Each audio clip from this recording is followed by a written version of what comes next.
conversations. Sometimes you get engrossed in them, other times you get trapped and zone out. But you can't tell when a verbal exchange between two people, friends, siblings, parents, or anyone, might be the last. Well, Barbara Betz didn't know either when her 11-year-old son Patrick yelled out to save some pizza for him as he ran out of a restaurant with his friend to go see a basketball match on January 20th, 1988. But those were pretty much Patrick's last words, and Barbara, after 36 years having passed with no sign of her son, holds on to these words for dear life. Patrick left to watch a basketball game in Upland, California, but he never came back, not even after 3 decades had passed. What's so bizarre about this case is that there's no solid clues or evidence or trails that could lead to information, but there were a few breadcrumbs that pointed investigators in the right direction. But would they be enough? Patrick's case is confusing, eerie, and infuriating because many people believe the police didn't handle the case correctly. Friends and family believe that if the circumstances were different, the outcome would have been too.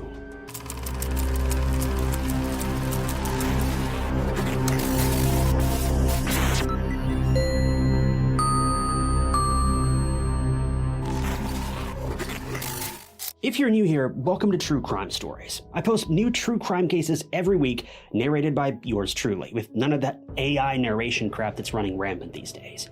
So if you want to see some good old-fashioned true crime cases, hit that subscribe button. It's totally free and keeps you up to date with my future videos.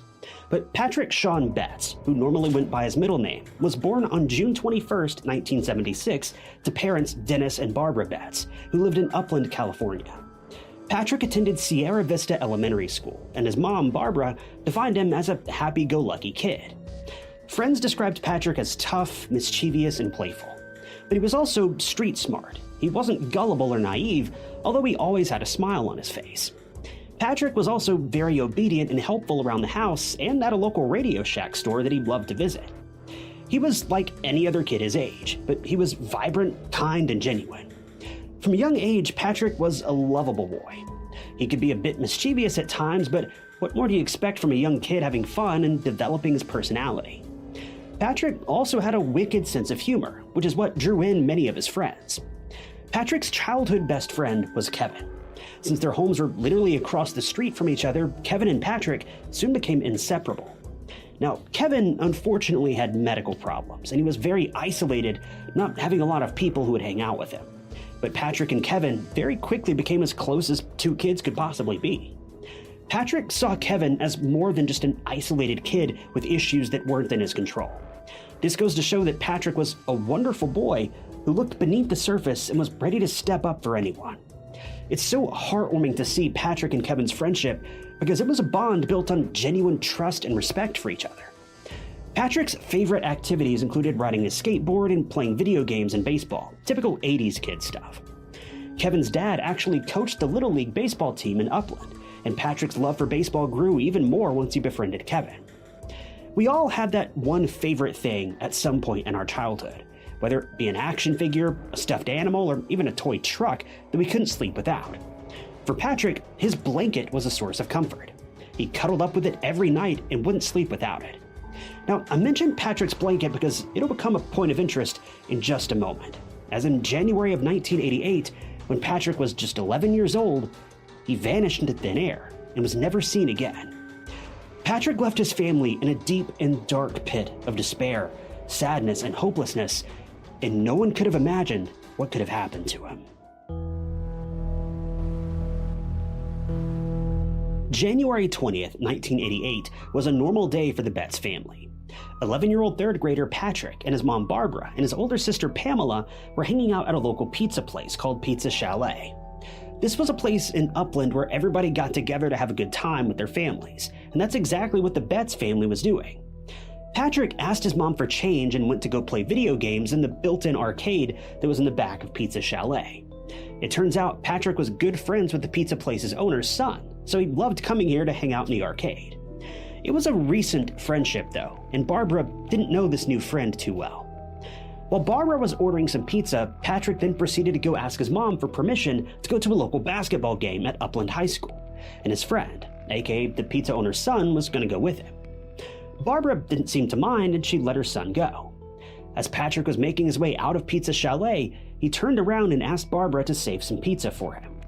Barbara smiled and assured Patrick, and then he stepped out the door. At that moment, Barbara never thought that this would be the last exchange between her and her son, and now she remembers every second, every instant of that fateful day, because after that, Patrick was gone. It was the 1980s, and it was normal for parents to let their young children walk to and from places alone, and it was a safe enough place to let kids stay out and play with their friends. The concept of locking doors was still new, and people would often hitchhike with strangers too and be completely okay. But that was then, and this is now, and things have dramatically changed in the span of just a few decades. Anyway, the basketball game that Patrick and his friend wanted to see was going to be held in Chino, almost 8 miles away from Upland. So the boys had no choice but to return to Pizza Chalet, disheartened that they couldn't see the game they were so excited about. I'm not sure why they were so excited that they just ran out the front door as if the game were taking place 2 doors down, but I guess they just didn't realize how far away that high school really was. But the gloom didn't last too long because the boys decided to kill time by playing more video games at the pizzeria. In fact, Patrick was seen in Pizza Chalet playing video games with the owner's son until 9 p.m. that evening. It's never mentioned where Patrick's mom had gone during this time, but I guess she just ordered the pizza to go and headed home to wait on Patrick to return. So by the time 9 p.m. rolled around, Patrick decided to call it a night and made his way back home. At least, that was his plan. But Patrick never made it home. Everyone in the Betz family was highly concerned for Patrick as several hours passed by and he still wasn't home. They stayed up all night watching the front door, thinking that Patrick would walk in with a sheepish look on his face for being so late. But sadly, this wasn't the case. January 20th bled into January 21st, and that was when the Betz family finally reported Patrick as missing. You would think that Upland investigators would take Patrick's disappearance seriously, and a search would ensue in record time. But this sadly was the beginning of a long and infuriating tale of neglect and utter disinterest by detectives in finding 11-year-old Patrick. The police were of no help to the Betz family because they initially suggested Patrick was a runaway, and they proceeded to say that Patrick would return home, quote, when he got hungry. It's so unbelievable that law enforcement agencies did not for 1 second think that something terrible might have happened to Patrick. But it turns out there was a reason why the investigators thought that Patrick had decided to run away. See, Patrick, shortly before his disappearance, got into a fight with his classmate at school. Now, because there wasn't a lot of detail as to what the fight was about, we don't know whether it was a serious one or not. We don't know whether it was simply a quarrel between classmates, a scuffle breaking out in the cafeteria, a fight during practice or PE, but Patrick did have a date coming up which he had to show up for in juvenile court. But the Betz family didn't seem to believe this unreasonable theory. Patrick, up until his disappearance, wasn't even worried about his court date. He had no interest in running away, and certainly not because of some stupid fight. This is why it's believed that the fight between the classmates was not as serious as detectives thought it was. Although Patrick's disappearance definitely was. To add to the oddness, Patrick's belongings were still in the house. You would think that if an 11-year-old boy wanted to evade the law and run away, he would surely have taken his backpack, a few clothes, and some money, and other essentials or something, right? But Patrick's stuff was untouched. Even his comfort blanket that he couldn't sleep without was still in his room. If Patrick wanted to run away, then he definitely would have taken his blanket, but he didn't. But the police were not letting up. Officers were still convinced that Patrick had run away, and they assured his family that he would come home soon. But the thing is, Upland has a reputation for being an unsafe city. With a population of just over 78,000 people, Upland has a crime rate that's 3% higher than the national average. And that may not sound like a very significant number, but it certainly is. In simple terms, about 5 serious crimes occur each day in Upland, which is a relatively small town, all things considered. And that's a terrifying statistic. Knowing this, Patrick's disappearance becomes all the more chilling. Anyway, the investigators' actions in Patrick's disappearance were shocking and angering. The Betz family knew that there was nothing they could do besides look for Patrick by themselves, and they did. The Betz family, armed with missing person posters, went door to door and asked everyone whether they'd seen their little boy or not. The family even visited Pizza Chalet, the last place where Patrick was seen alive, and asked around for any information. And it's here that they finally found a clue. See, there was a beauty supply store near Pizza Chalet, and a woman working there apparently saw Patrick walking in with an older adolescent boy. Now, even though this was a promising lead, it wasn't very solid because the woman had a hard time recalling what she actually saw, and at one point she didn't even remember if she'd seen Patrick with someone or not. The Betz family thought that the older boy with Patrick was the pizzeria owner's son, but it couldn't be confirmed as the woman who reported seeing Patrick didn't know what the other boy looked like and couldn't cross-match his appearance with the pizza owner's son. So the Betz family were back to square one. At this point, the family was in turmoil. They tried to stay hopeful, but fear for Patrick's safety and his whereabouts consumed them. They were very frantic and terrified for Patrick, and they tried to persuade the detectives again that Patrick was not a runaway and that they needed to look deeply into his disappearance. And finally, the police agreed. But by the time the Upland investigators got involved in the case, 4 grueling months had passed since Patrick was initially reported missing. Time is of the essence in missing person cases, and this long span only makes things worse as the investigation progresses. Even though the Betz family was finally relieved that the detectives were involved and they would try to uncover the truth behind Patrick's disappearance, it was 4 months too late. See, statistics show that in disappearances, the first 48 to 72 hours are the most crucial. They hold the highest chance of finding the missing person, as evidence can disappear very quickly. Whether it's a child or a full-grown adult, after 72 hours, the chances of finding a missing person plunge at lightning speed. And unfortunately, hope was beginning to become lost, and the Betz family feared that Patrick would never make it back home. Patrick's disappearance was a huge question mark looming over everyone's heads. There were little to no leads in the case, and because it was originally assumed that Patrick was a runaway, his disappearance and case didn't get the public attention that it deserved. Shockingly, only a handful of articles were ever written in the papers on Patrick's disappearance, and there was no media attention because no one wanted to cover the story of a so-called runaway, which is so heartbreaking. To this day, there's very little information out there, but there are some weird occurrences that stood out to the Betz family, and it all started the day after Patrick went missing. See, Sierra Vista Elementary School received a very unsettling phone call a day after Patrick disappeared. The caller sounded like an older woman who claimed to be Patrick's grandmother, but what she went on to say was very eerie and bizarre. The woman on the phone stated that Patrick would no longer be coming to school since he was moving to Washington to live with her. When this detail came out, it led to even more confusion.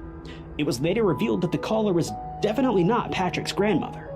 But there were some very disturbing details about this call. First of all, the caller knew the name of Patrick's school. Moreover, it was believed that the caller knew the Betz family too, because she knew that Patrick's grandmother lived in Washington. As a bit of background, Patrick's grandmother did live in Washington at one point, but she'd moved to California months before Patrick's disappearance. Patrick adored his grandmother and always took care of her because she was unfortunately diagnosed with cancer and was very weak and frail. Heartbreakingly, Patrick's grandmother eventually passed away, with the painful knowledge that her grandchild still hadn't been found. The call left the Betz family feeling even more distressed because it seemed like the caller knew very private details about the Betz family. They even thought that Patrick was trying to reach out to them in some way. But since this case did take place back in 1988, sadly there was no way of tracking or IDing the call, and this soon hit a brick wall, much to the dismay of the Betz family. That wasn't the only alarming thing that happened, though. See, 4 months after the disappearance of Patrick, something happened that involved the Pizza Chalet, the very place where Patrick was the night that he disappeared. See, the owners of the pizzeria packed up in haste and left Upland permanently. It was believed that they went back to their hometown. When the Betz family got wind of this, they were understandably alarmed. Why would a well-managed and bustling business like Pizza Chalet close so suddenly, and that too right after Patrick's disappearance? The detail wasn't sitting well with them at all. When the police got involved in this, they fortunately did track the owners down. They'd moved from Upland to Los Angeles. But soon after the investigators reached them in LA, the owners left once again. this time for the Middle East, where they were originally from. Essentially, they fled the country, and many locals were beginning to believe that they did this because they realized the police were onto them. Of course, there's no solid evidence that the owners of the Pizza Chalet were involved in Patrick's disappearance, and considering the members of this family were Middle Eastern immigrants, it does make logical sense that they may have just wanted to travel back to their home country, and it's possible the timing was merely a coincidence. Personally, this whole situation seems incredibly suspicious. Because of this, the detectives couldn't question the owners or their son, as no one knew his name. This also led to another dead end, as the previous woman's statement about seeing Patrick with an older boy couldn't be corroborated. The Betz family's hope was brutally crushed. They felt as though they were stuck in a maze and they couldn't find their way out. It's just so infuriating and saddening to think that the very limited leads in Patrick's case were leading to no answers. But that wasn't the end of the miserable road the Betz family was on, because the police decided to do something very odd and downright infuriating. Somehow, the Upland investigators were convinced that Patrick's older brother, who was 15 years old at the time of his younger brother's disappearance, was behind all of this. How the detectives got to this conclusion is still a mystery. Maybe because he was allegedly seen with an older boy that day? Who even knows? Maybe the police just wanted to pin Patrick's disappearance on someone, no matter who it was, and get done with the case, which is so upsetting. The thing is, there was no evidence for their claims. Patrick's brother even had an airtight alibi the night Patrick disappeared. See, Patrick's brother was away in San Francisco with his band, Manta, playing a show. He was 7 hours away from Upland. He was on stage all night, according to his band members, and he couldn't possibly have been the one to make Patrick disappear. But this didn't stop the detectives from grilling the terrified 15-year-old boy. They unlawfully detained him and didn't inform his family of their intent to question him. By the time the Betz family got to the police station, the detectives had questioned Patrick's brother for over 5 hours, and he was in the midst of taking a polygraph test, which he failed, and then he was ordered by one of the officers to write out a confession. The Betz family was furious over the investigators' actions, and they demanded that they let him go, as all the accusations were totally baseless. What's so heartbreaking about this instance is that Patrick's brother, who already was suffering from crippling anxiety, these days now suffers from PTSD after what the police did to him. This new diagnosis led to many people in the local community suspecting that the kid was hiding something, when in reality, he'd just been dealing with one of the most serious mental health disorders you could imagine. But the Betz family had one more very significant and equally upsetting encounter with the Upland investigators, and it occurred in 1991, over 3 years after Patrick was last seen. It was 6 in the morning when the Betz family was jolted awake by none other than Upland detectives. As they were trying their best to gain their bearings and get out of bed, they saw people in hazmat suits with bloodhounds surrounding their house. The police had a search warrant. Without warning, they flooded the Betz home with officers and dogs. They searched the rooms and backyard for evidence, and unbelievably, investigators refused to tell the family why. The Betz family had no choice but to let detectives search their home until 8 or 9 p.m. that night, over 12 hours. It's mind-boggling that the Betz family's privacy was invaded so brutally, and the grieving family didn't get to know what was even going on until months had passed. Turns out that the police had received an anonymous tip stating that Patrick's remains were buried under the Betz family home. The investigators, without even confirming whether the tip was legit or not, ransacked the home without so much as a second thought. It's understandable to some extent as to why detectives decided to follow up on this tip, but the fact that they were so rude and ruthless about it is what's the real problem here. According to Patrick's sister, who was in the family home with her newborn twins at the time, the police were unapologetic, not kind or sympathetic at all, and it felt as if they were openly harassing the family, which is so unbelievable.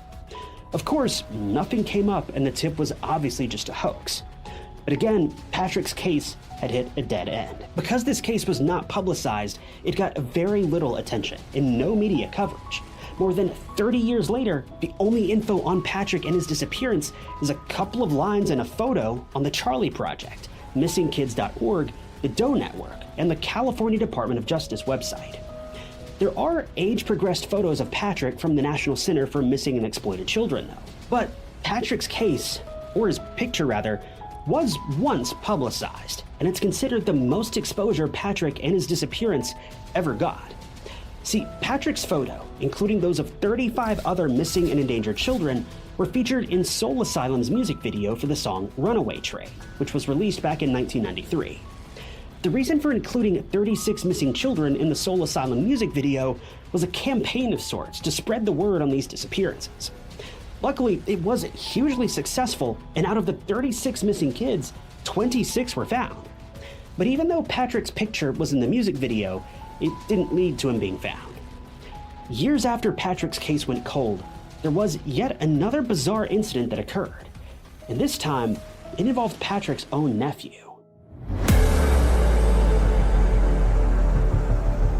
Patrick's sister, Pamela, gave birth to 2 twins, and one of them eventually got a job as a security officer. One day, while he was on the clock, an older man approached him and started small talk. The older man said that he was from Upland, and Patrick's nephew stated that his missing uncle was from there too.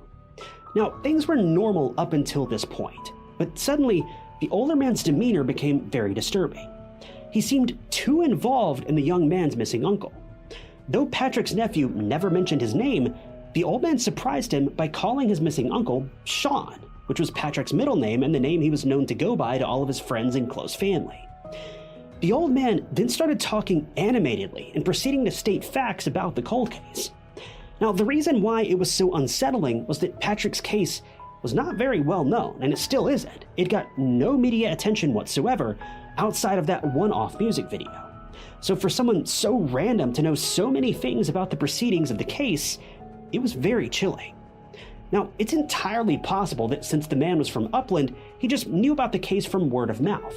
But Patrick's friends and family find this hard to believe, as they felt that virtually no one cared about their missing son in the first place. So why would they care now, all these years later? Well, here's some news for Patrick's family. I care.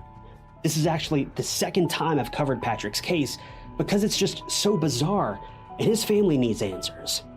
Sadly, the old man was never tracked down, and no one knew who he was or where he came from. What this incident left, though, was a very unsettling and frightening feeling, and a wave of uncertainty amongst the Betz family members. Thankfully, in February of 2022, CrimeHound, a YouTube channel covering crime cases, premiered a video on Patrick's disappearance at the request of a subscriber, an Upland resident named Stephen Ondich.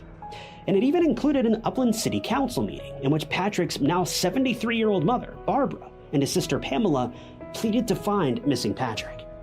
Stephen was also at the meeting and even presented Patrick's case in front of the mayor and other council members. Sadly, Barbara revealed that her husband and Patrick's dad, Dennis, passed away in 2009, and he too never got answers or closure for what happened to his son. It's extremely heartbreaking to hear Barbara in tears after all these years pleading with the Upland mayor to bring the Betz family some form of justice. Barbara even went on to say that she doesn't believe that her son is alive anymore, but she still wants to know where his remains are so that they can give him a proper goodbye. Can you even imagine being a mother holding on to this level of hurt for over 30 years? It's something that no parent should ever have to go through. Patrick's sister, Pamela, demanded the investigators use advanced forms of DNA testing and profiling to solve Patrick's case, as times are now very different and there's a high probability of cold cases reaching completion with modern technology. But the problem is, detectives don't even have so much as a person of interest, so they don't even have anyone to collect DNA from. But thankfully, after all these years, Patrick's case is finally getting looked at with fresh eyes, and detectives are even looking into different witness statements and new persons of interest. But as of now, no concrete developments have been made. Even so, this instance has bloomed hope in everyone's hearts and has proven that social media is a powerful tool in spreading the word far and wide. According to Pamela, Barbara's health is unfortunately declining fast, and we hope that she can at least get the closure her husband and mother-in-law didn't get. A lot can happen in more than 3.5 decades. If Patrick is still alive and well, then he would be 48 today, and we hope that there's still a chance that he can be reunited with his grief-stricken family. After all, there's a solid chance that he was kidnapped by someone and raised as their own, but surely Patrick would have come out by now if that were the case, but it doesn't hurt to hope. If something horrible did happen to Patrick and he's no longer alive, then at least the family can move on with the knowledge of this terrible news. At the end of the day, the Betz family deserves answers. They deserve healing from the careless actions of the police, and they deserve to know why Patrick was taken from them. Patrick's case is beyond confusing.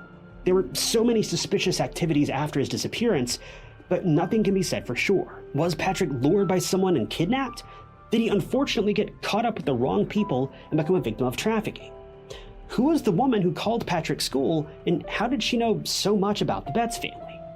Did the owners of the pizza chalet flee because of Patrick's disappearance, or were they scared of being blamed by the Upland investigators who botched the investigation from the get-go? And was that old man's encounter with Patrick's nephew unsettling, or is everyone just reading too much into it? There are too many questions and not a single answer. We can only hope that after all this time, the Upland detectives can redeem themselves and solve Patrick's cold case. The Betz family needs and has waited too long for answers and closure.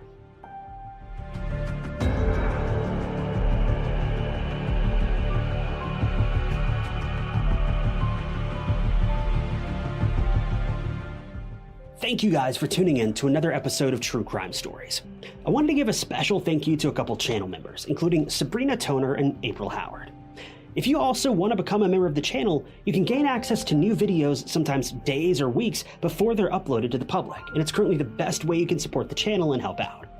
I really appreciate those of you who have decided to do that. If you want to join, you can click that big join button below the video or find the link in the description. This is a case that has rolled around in my mind for a number of years now. I actually covered Patrick's case about 3 years ago, and it's certainly one I never forgot. How a kid can just vanish like this, it's truly beyond explanation. When you toss in all the other strange details and witness testimony, well, none of it even makes sense. My heart genuinely goes out to the Betz family, because I felt for sure that this case would be solved relatively quickly when I covered it all those years ago, and it blew my mind to see that there were still virtually no updates after all this time. I know a lot of you guys don't care for the unsolved cases, but unsolved cases are just as important as the solved ones, if not more so. But as always, if you enjoyed this video, check out this other interesting case I covered, and don't forget to subscribe. It's totally free and keeps you up to date with all of my future videos. But my name is Ty Knotts, and I'll catch you guys in the next one.